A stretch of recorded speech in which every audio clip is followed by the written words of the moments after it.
This is pretty much what my mind's been like the last week.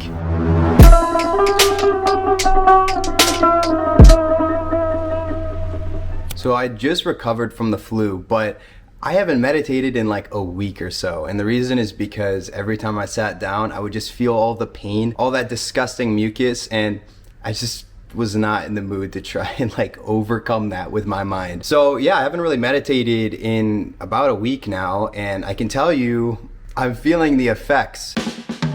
You know, it's the little things like when you're doing something and then the doorbell rings and this little minor inconvenience somehow feels like the most frustrating thing that could possibly happen at this moment. Of course, it shouldn't really annoy you that much and the reaction is not right, but it's pointing at some deeper issues that just need to be resolved.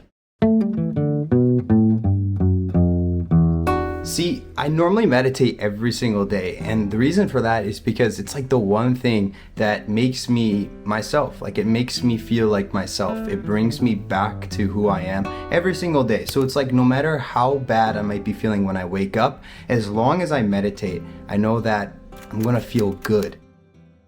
Actually, it gets me high. I'm not even joking you. The high that I've gotten from meditation is so good that I stopped drinking and smoking and stuff like that because they interfered with the high from meditation. So when I meditate, I'm able to connect with myself again and feel genuinely at peace and calm. And because of that, everything else on the outside feels so much more easy and lighthearted because on the inside, I'm feeling good. So you can understand why I meditate every day and why for the last week I've pretty much felt like a shadow of myself. It's crazy when you start seeing yourself feeling less alive, more dull, more unhappy, a little bit grumpy. You're starting to, have a shorter fuse and just being so much less enjoyable of a person to be around. Now the way that we're gonna fix this is we're gonna start by consulting my guru. Cosmo? How can I be Zen like you? See, folks, the answer is silence. You good boy. It's interesting, right? Because the whole time that I was sick, I wasn't meditating at all, which I've already told you, but what I didn't tell you is I was working all the time. Like I was working all day long. And you know what I realized just now? It's that the work was a great distraction. Even though it required effort, even though I was genuinely probably overdoing it, it was a great distraction from the way I was feeling on the inside. But that's why meditation was so challenging. All of that pain that my body was physically feeling, when you sit down, you have to look at it. And it's not always pretty.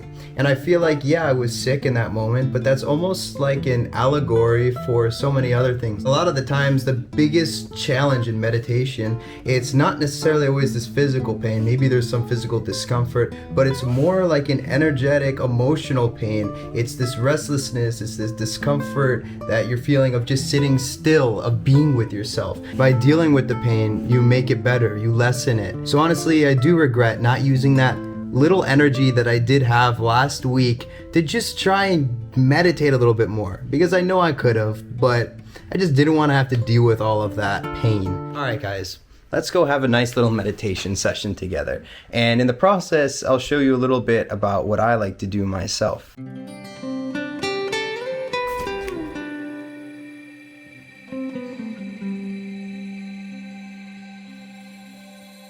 One of my favorite ways to meditate is just this really simple technique. All it is you sit down, close your eyes, back straight, not leaning against anything, and you just watch your breath. You watch yourself inhale, and then exhale, and you feel that air coming in and out of your nostrils. And if you find that you get distracted or your mind wanders, you just bring it back to that watching of breath. And that's pretty much it.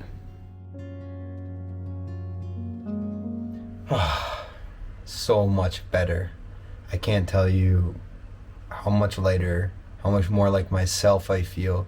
And it's crazy how much you can get used to not feeling yourself, not feeling good, If you keep experiencing something over so much time, you can almost normalize it, but don't ever forget who you are.